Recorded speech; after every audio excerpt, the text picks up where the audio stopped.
everyone. Congratulations. The new series, The Fairly Odd Parents, A New Wish. Thank you. Thank you. Yeah, we did it. It happened. It is so exciting to bring this back, but we want to know is why do we want to unretire these Fairly Odd Parents back into animation? That's a good question. I think because we feel like they still have a lot left to give kids. Yeah. Like they still have a lot of wishes left to grant. There's a lot of built-up wish energy. Yeah. And we have a whole new generation of kids, that need godparents. And so they're the best in the game. And yeah, they can help a new generation of kids. And Hazel, this new god kid. That is so true. So for all of you, because I want to say that this is your first involvement with the Fairly Odd Parents. Tell us why you want to be involved in a series like this and how you want to keep it fresh. Well, I'd say personally for me, when I got involved, I was really interested. The producers, the executives said, we're going to make this in CG. And I was really interested in that translation and bringing it into the CG world and breathing a new life into it. Go ahead, Dave. Oh, do I go? Okay. I heard a breath. Yeah. I've had the opportunity to work on a few different legacy series over the years, and I know some people maybe aren't excited to do that, but I always found it to be, I don't know, kind of just fun to take a challenge on like that, especially something like Fairly OddParents is so well regarded and loved, and it's a really cool little universe. So to get to play with those. Again, I kind of play with the toys, take Butch Hartman's car for a ride. It's kind of, I don't know, it was fun. Why not? Just seemed like a cool thing to do. Anybody else? No? Yeah, I didn't necessarily grow up with the series, but I was very familiar with the Fairly Odd Parents and with Cosmo and Wanda. And I had a lot of experience as a writer and as a voice actor and an actor. And so when I got the call that they were looking for another co-executive producer to add to the series, I was really excited to sort of put all of my experience into this job as a voice actor and as a writer and as a story editor, all of the things. It was like taking all of my experience combined and getting to play in this new world in this iconic series with Cosmo and Wanda, Darren and Suzanne, who are legendary voice actors. It was really exciting to be a part of the project.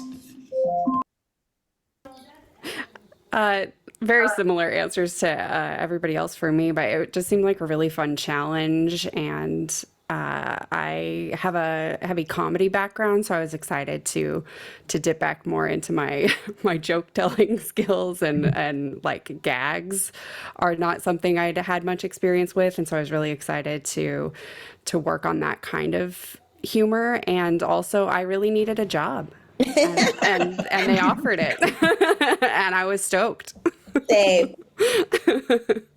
Well, we're all stoked that you're all involved into this.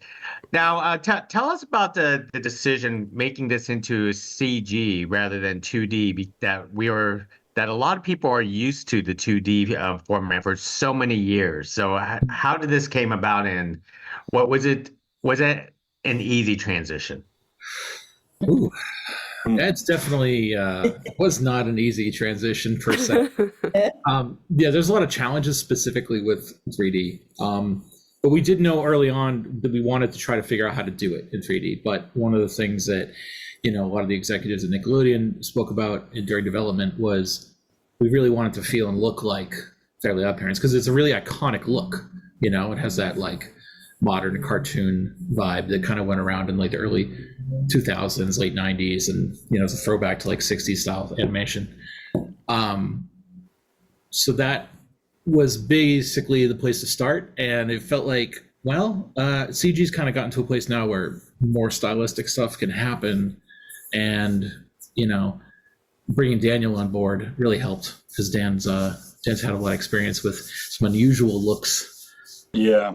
I worked on the Peanuts film, which kind of helped me directly with this project, bringing a flat 2D property into a 3D world. And when you do something in CG, it's inherently going to change because it's dimensional, the lighting brings form. So we actually had to work the opposite way and bring it back to the 2D realm so we could bring it, use the original shape language and not skew too far from the original intent. Well said, well said. Now, one of the things that people will love is the fact that we are introducing new characters, especially with the Wells family. Could you folks talk about introducing this new characters into this universe and world? Yeah, we were really excited to introduce Hazel as the new God Kid. She is a little bit different from Timmy in that a lot of her, problems that she's dealing with are more internal. She's moving to a new city. She's having to make new friends. She's having to fit in, and she's without her older brother who was sort of, an anchor in her life, and she really looked up to him. And so we are going to follow her journey as she sort of tries to, find her own self-identity and build confidence in this new city and in this new environment that she's having to adjust to, of course, with the help of Cosmo and Wanda.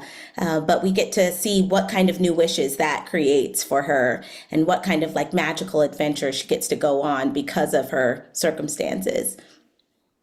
Yeah, and it was a really intentional choice to make Hazel quite different from Timmy, because when you're rebooting a series like this and wanting to tell a bunch of fresh new stories, you don't want the main character to be too similar to the old main character. You want to set them apart. And so, yeah, we made Hazel a girl, we made Hazel black, we made Hazel's problems more internal rather than external. So Timmy had a very threatening babysitter and neglectful parents. Hazel's problems are more about insecurities and her emotional journey and character growth. And so, yeah, it was really all to make sure that we were giving the series a fresh life. And are we going to see sort of cameos of many other characters from the old series into this new series itself? For sure.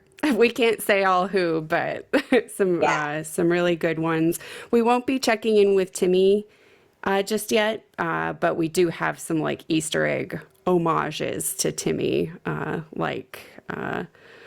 some visual jokes. Yeah. Bringing back some of the fun, characters people know and love that we can't share who, but introducing some new characters as well into the series. That'll be really memorable and fun for audiences. Yeah. It's a really cool mix of new and old. Mm-hmm. Now taking the series episodic, storyline, short storylines, are we going to have sort of an overall arc story for the series itself, just the previous series? Yeah, actually, there will be some serialized elements. I think a little bit more so than the original series. It's still largely episodic, but we have some character arcs that you'll follow, some relationships that change over time, some dastardly plots that need stopping, things like that, viewers of the original series will be familiar with. Now, I'm always curious as doing shows that are such a short format like this, how hard is it to write jokes for something like this? Really? The jokes I feel aren't so hard. Jokes come easy, comedy comes easy to me and Ashleigh into the room. We had some great writers, James III, Nia Barbie, Wilder Smith, and then we had some great freelancers as well. And I would say cramming story into 11 minutes is very difficult. Yeah. Jokes are easy, story is hard. Yeah. I think. Yeah, go ahead, Ashleigh. Oh, you go ahead. been I was interesting. just going to add that with the characters, especially with Cosmo and Wanda, they're already so well established that the jokes kind of write themselves. It's all really born out of character, which is, so fun with this show because the characters are so, clear and distinct and have their own personalities. And then the fact that Ashleigh voices Hazel was such a help in the room because we really had Hazel's voice down and in our heads very well. Well said. Well said. And real fast, one of you tease us. What should we expect this season? Who wants to take that one? It gets pretty weird. It gets fairly odd. Yeah, it's pretty odd. Yeah. It really does. No, there's a lot. We're building up, kind of Hazel's corner of the universe. So you're going to see a lot of just new stuff introduced, new ideas, but lots of familiar things too. And I think people will be surprised by how visually stunning this show is. It's a really beautiful. Our crew did an amazing job. Dave and Daniel did an amazing job. It's our art director, Patrick Morgan. Yeah, he just beautiful lighting and the kind of stuff that is the kind of thing that you get in CG that you don't get as much in 2D. The beautiful, beautiful lighting. Yes, it's all very visually stimulating. That's excellent to hear. So everyone will need to check out the Fairly OddParents, A New Wish for something new, fresh, and still weird and odd. So thanks for sharing this conversation with us. Thank you. Thanks so much.